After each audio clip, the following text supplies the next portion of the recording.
Hello, everybody. Welcome back to the pod. I'm Mike Shredder. This is another episode of Shreds Takes, joined by SJ Quigley, former Syracuse field hockey player. Now, just living the dream of work life. So, for those who don't know, obviously SJ had a really good career at Syracuse. 22 season, she was nominated as ACC Player of the Week. Played at a high level, played against high level competition. And with all that being said, SJ, thank you for joining the pod today. Yeah, well, thanks for having me on. Yeah, for sure. So I always like to ask athletes this just because when you play a sport, you have to have some sort of passion for it if you're going to play at the level of like a Syracuse, right? So, field hockey, can you talk a little bit about, where that stemmed from, what got you interested in it, and how you knew that was the sport you wanted to play in college? Yeah, well, honestly, I mean, where I'm from Pennsylvania. Like, I feel like in Southeast Pennsylvania, it's kind of just really big here. Starting out, I kind of just did it as a way to like meet people, meet friends, things like that. And then I kind of just started playing clubs, started doing it competitively. Um, and then it wasn't ever really a question of, you know, if I was gonna do something like gonna play in college. So yeah, I mean, it was not really ever something I thought about. It was just something that I did. And obviously I loved it. It was so much fun. And I miss it. But yeah, always something that just kind of was there, something that I had, you know, done. My mom played field hockey, all my friends had played field hockey. And I think there was a big social aspect of it, especially in the beginning. But yeah, no, it wasn't really something I thought about. I actually, when I was being recruited to college, I didn't know I was being recruited also for lacrosse, and I didn't know which one I wanted to play. I always knew I was going to play a sport, just based on, like my personality. I love playing sports, but I didn't know field hockey, lacrosse. So, um, yeah, I don't know. It was just kind of something that was sort of a no-brainer for me. I know that I love being on a team. I loved having teammates. I loved competing and just playing field hockey and playing sports. So yeah, it was kind of a no-brainer. So Syracuse was the school you ultimately chose to, park your college journey. What Mhm. about Syracuse stood out? And, can you talk a little bit about just kind of the recruiting process for field hockey generally? Yeah, well, back when I was being recruited in like, I'm trying to think. I graduated high school in 2018, so the recruiting process kind of started for me, I would say my sophomore year. But the rules were a lot different back then. So, now I know that I don't know exactly what they are now, but I think it was like you can't talk to anybody until now. I think it's like your junior year, but those weren't really implemented when I was being recruited.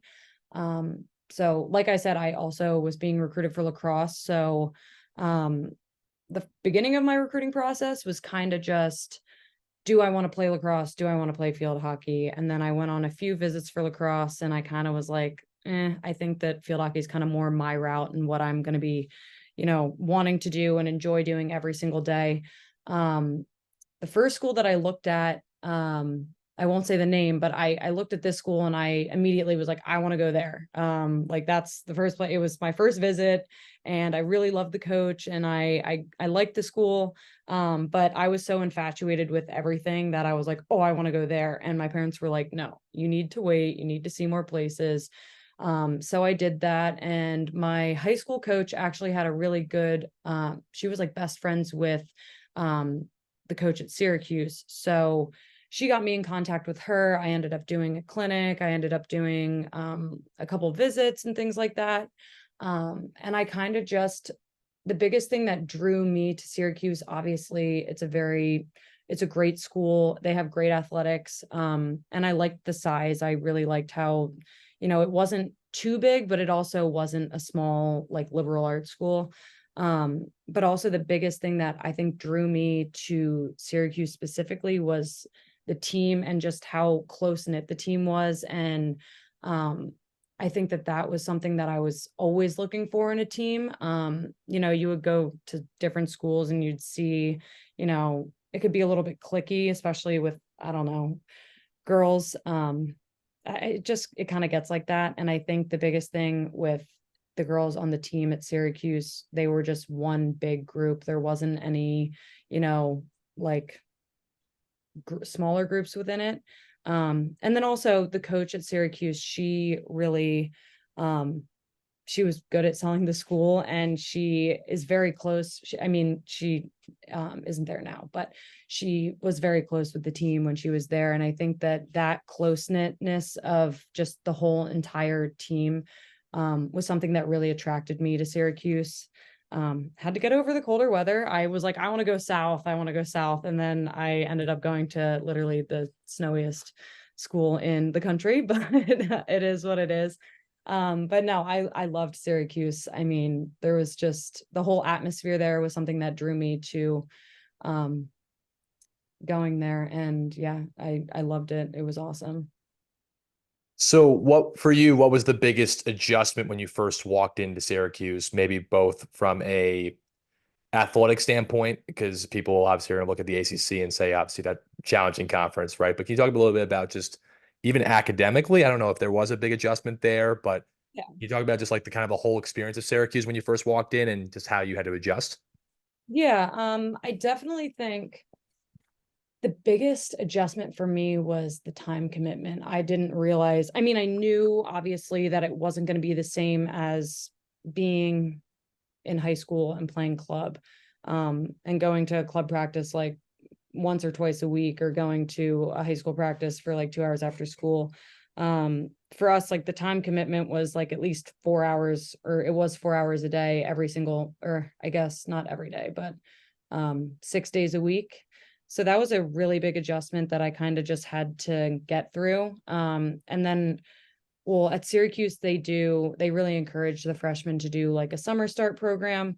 So that kind of helped me get acclimated. I took a couple classes and I started doing workouts with the team right before preseason starts, because field hockey's obviously in the fall. So um, that was a big thing that helped me adjust.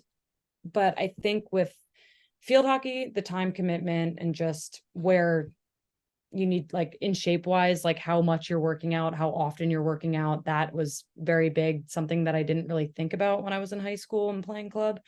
And then academics, obviously, I mean, I went to a small all girls Catholic high school, and I would say that, I mean, I loved my high school. I had a great high school experience, and the teachers were very they nurtured us. They really wanted to see everybody succeed. And I think going from that to a big college was definitely an adjustment. Learning how to like have to make those relationships with your teachers on the side was something that was foreign to me, because when you're in a small school, you have like 15 girls in your class and you're always having the teachers around. But I think in college with the professors, the first semester, I really learned the value of going to office hours and like connecting with your professors.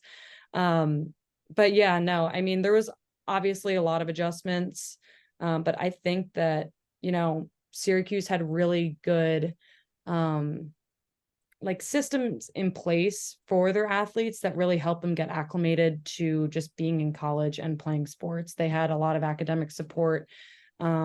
And they just had a lot of, everybody around was just wanting to help you and just make everything easier, which was awesome. And I don't think I could have done it without, everybody there. So it was a tough transition, but I think the support staff just made it so much easier. Before we shift into a little bit more about your career, the one thing I wanted to ask is, can you talk a little bit about like how the training in the off season was for you, and like how you had to change? Maybe you talked about how your approach to the things was different because of how in shape you had to be, maybe the rigorous nature of Division I athletics, obviously. Can you talk a little bit about when you had the off season, right? Being able to have to focus on that, and like what adjustments did you make there? Because I would be interested to hear that from Mhm. from your perspective. Yeah, so our off season was I know there were time constrictions. So the beginning of it was like 8 hours a week you were permitted to have. I think it was like practices and workouts. So it was a lighter load for sure. We obviously, when we were gone for Christmas break and summer break, we had things that we had to do workouts that we would get sent to by our strength and conditioning coaches and things like that, that they wanted us to stay on top of. But when we got back, I think it was the first like 6 weeks, maybe, or 8 weeks, I'm not sure, but it was only 8 hours were permitted. So you couldn't go over those hours. And then eventually, towards like, I think it would be like the end of February, I want to say, it turned into 20-hour weeks, which is the same as in the fall. Fall was always 20 hours. It was, you had to have one off day. And then you were only permitted 20 hours a week. So I guess that would be 4 hours a day. So we had, I'm trying to think. We did a spring season. We played, well, some schools do this. Syracuse does an indoor, we always played indoor field hockey, which is like a kind of a different sport. It's only 5 players, and we would do a tournament, and then we would try and have some spring games as well. So in the beginning of off season, it was a little bit of a lighter load, and like they kind of let you, focus more on school.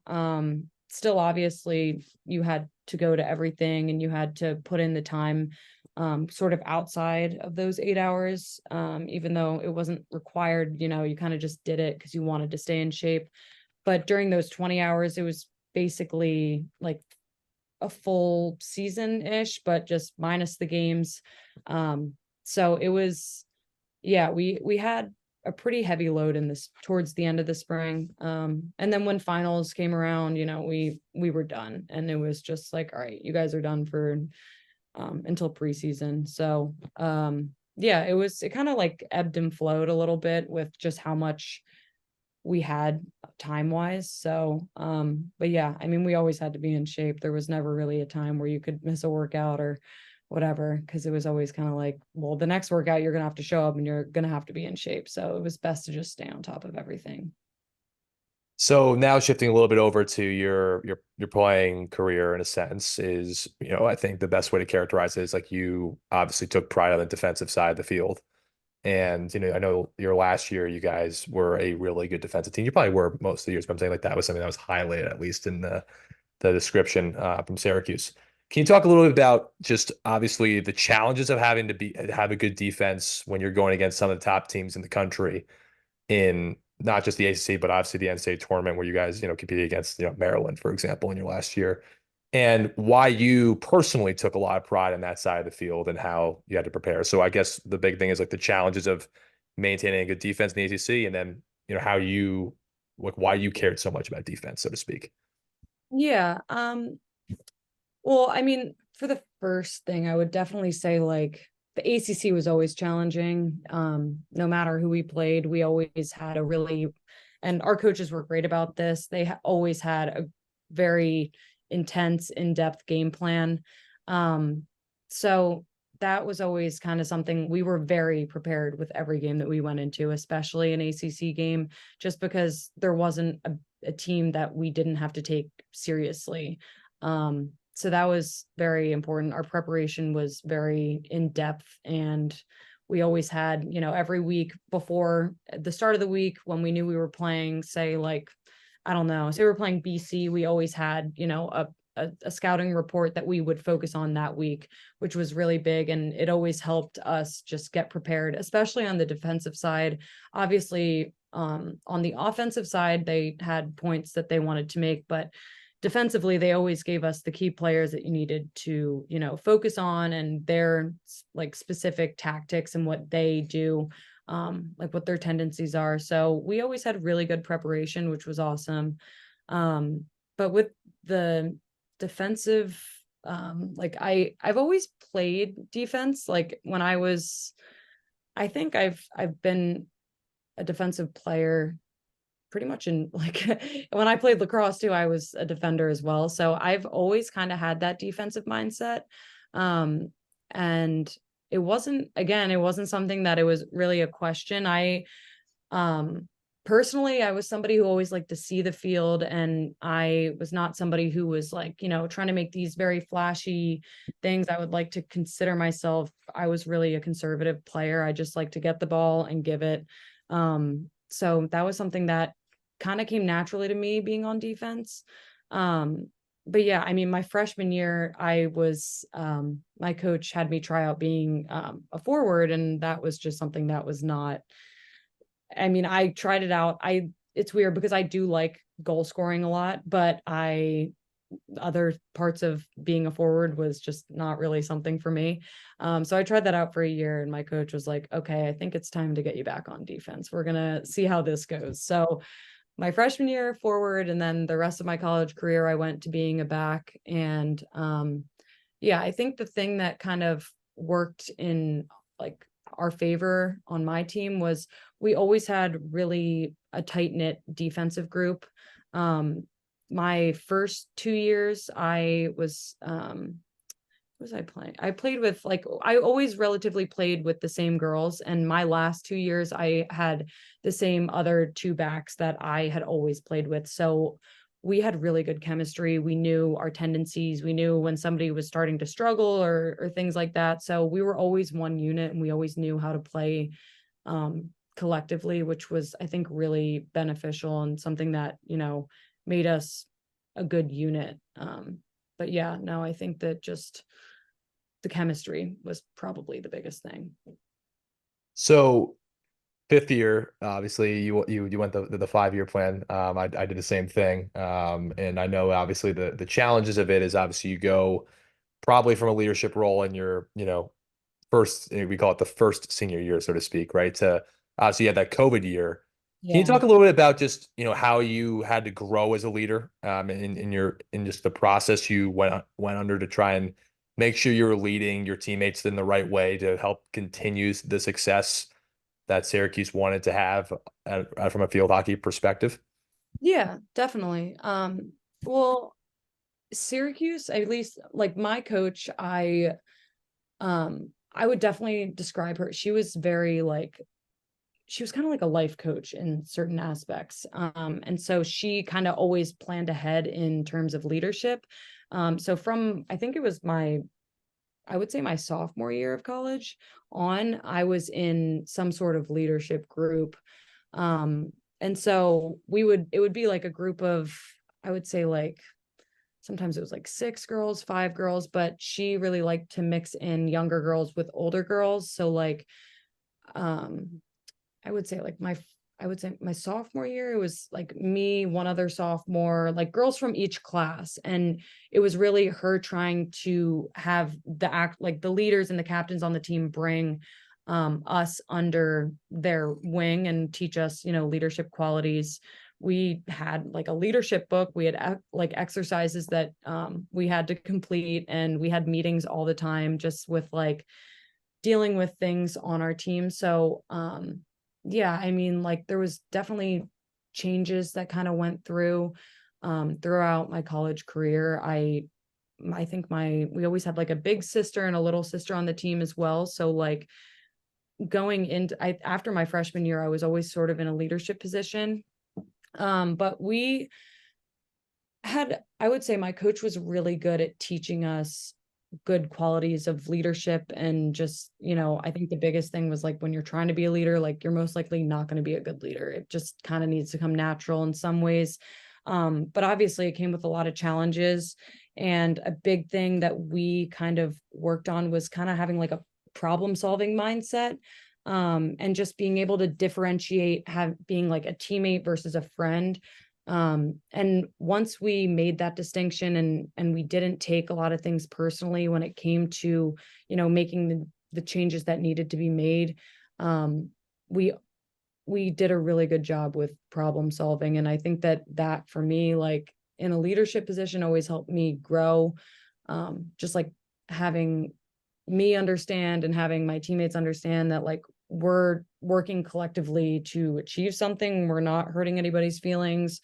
We're not we're not being mean. We're just trying to be constructive so that we can make those changes to achieve a goal that we all say that we want to achieve.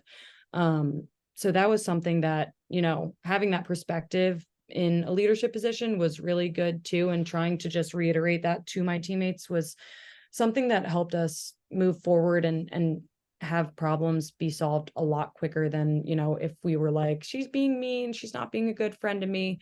Um, so yeah, my coach did a really good job of implementing that. When you're on the field, that's your teammate. That is not your friend. What happens off the field, she can be your friend, but when it relates to field hockey, that's your teammate. And yeah, I mean, I think we had a really good leadership roles and groups always established on my team, which was really, we were really fortunate for that. We never really had many leadership problems. How tough was that though to adopt that mindset? Because if you're coming in with these players that are your friends, and sometimes it's hard to tell your friends on the field, hey, you're not doing this right. You need to do this better. Your effort needs to be better. Because make that, how difficult was it for you to adopt that from your coach to be like, hey, look, this is what a teammate is supposed to do. Here's what a friend is supposed to do. And how do you think you were able to grow in that? I think well, I mean, off the bat, like I think like my first workout at Syracuse, it was like I was like a freshman. It was like the summer, and some of the like upperclassmen were there for workouts as well. And I think we had a really tough run, and we're like all like on the ground, like laying over, like dying from like how exhausted we were from the run. And my older teammate looked at me and she goes, "We do not give up on this field. We're not done this run. We're going to complete every single run, and we don't give up on this field. And I don't care who you think you are, blah, blah, blah." But the upperclassmen, at least for in my experience, they always set the tone with that. And they would be, you know, it might come off as mean when it's your first experience or whatever it is. But once you kind of realize that you would get off the field and they'd be your best friend again, so it was kind of just like something that was really absorbed by everybody. And I think the upperclassmen, for when I was an underclassman, they really just like taught us the ropes. It was kind of just like, this is how it is here. And you kind of just have to let, if something isn't delivered the way that you might deem as nice, like you kind of have to let it roll off your back, take the message and move forward rather than dwell on it. I will say though, it was, as being in a leadership position, it's harder to do that and, kind of let your teammates know that this is how it goes. For, the newcomers coming in, you're like, I don't want to be mean, but this is how we do things here. And you kind of just have to absorb it. So, yeah, I will say it's not always easy, because sometimes you're like, "Ugh, like she really got on my nerves today. She was being so mean to me, this, that, and the third." But I think that like as a team, we all kind of just adopted the idea and we just kind of made it work. It was not easy at times, I will say. But when you understand where your teammate is coming from, and that, you could leave the locker room and forget about it and they're your best friend again, or, maybe they're not your best friend for that day, but then the next day you guys kind of just forget about it, because everyone kind of just knows that we're doing this to achieve a goal, not just to make each other better. Like, we're not trying to be mean to one another. We're not mad at somebody for whatever, like an off the field reason. So, yeah, it wasn't easy, but I think that it was a little bit easier for me because I think it was reiterated so well by the upperclassmen. And everybody really just embraced the idea and the concept of doing that and treating each other, like we're here to achieve something, and we can be friends when we leave our practice or our game or whatever it is. Yeah, no, that's it's a great answer. It's something that I think a lot of times people struggle with, in the idea that you're telling someone what to do from a leadership perspective. You obviously have the experience to do that, but a lot of times people are going to be like, "Hey, look, I have my own way of doing things that was successful coming in." So I love that answer. To kind of piggyback off that a little bit, something where I kind of want to take the conversation is just kind of what the interest in public affairs. You went to the School of Public Affairs at Syracuse, and I love to just kind of know where that interest came from, and what was interesting about that program, and like what are some things that you learned that stick with you today. I think the biggest, well, when I went in, I mean, I don't know if all schools are like this, but Syracuse was, when you applied to Syracuse, it was like, okay, you're applying to this school within the university. So actually, when I got to Syracuse, I was in the Falk School, which was for sports and human dynamics. Um, so I was in that school. I was like, I don't think I want to do anything in this school with any of these majors. So I kind of just was going, I was like, all right, I'll do this, I'll do this, I'll do this. I took a bunch of different classes. And I always kind of had an interest in social science. I think that that was something that was always really interesting to me.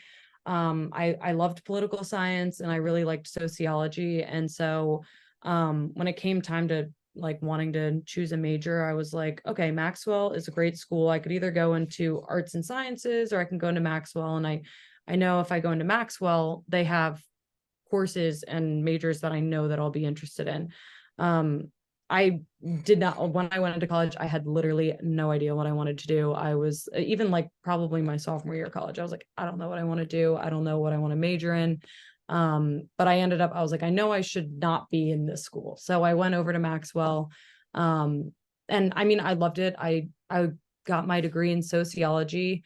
And what I really loved about sociology is you could kind of make it whatever you wanted. You could do like the sociology of education. You could also do like the sociology of public affairs. You could do sociology of literally anything you can think of. There's a sociology for it. So I really liked that because you could make it what you wanted. You could focus on the topics that you wanted to learn about. But it always had a general theme of like social constructs, and you kind of learn a lot about society and why things function the way that they do. And I always found that super interesting. So, and I can apply it to literally anything and everything, whether it be work or just living my life and, you know, hanging out with friends. Like you kind of have these like sociological theories that you're like, oh my gosh, like what this person's doing this, like what, where's that coming from? You know what I mean? So Yeah. it was really interesting. But yeah, no, I mean, I loved Maxwell was great. Yeah. Last question for you is what is probably the best and biggest lesson you've learned from your athletic career that you take with you today? Ooh, I don't know. That's a hard one. I feel like there's so many. Give me like three. Probably the biggest things that I try and keep with me on a day-to-day basis is kind of also going, I mean, at least in my work life, I learned, you know, from what I was kind of talking about earlier, you know, not taking things to heart when it comes to like constructive criticism and just learning how to absorb the information, however it was delivered. I kind of just take it, I learn from that, and I move forward. And I think that that was something that my coach and my teammates really helped me with.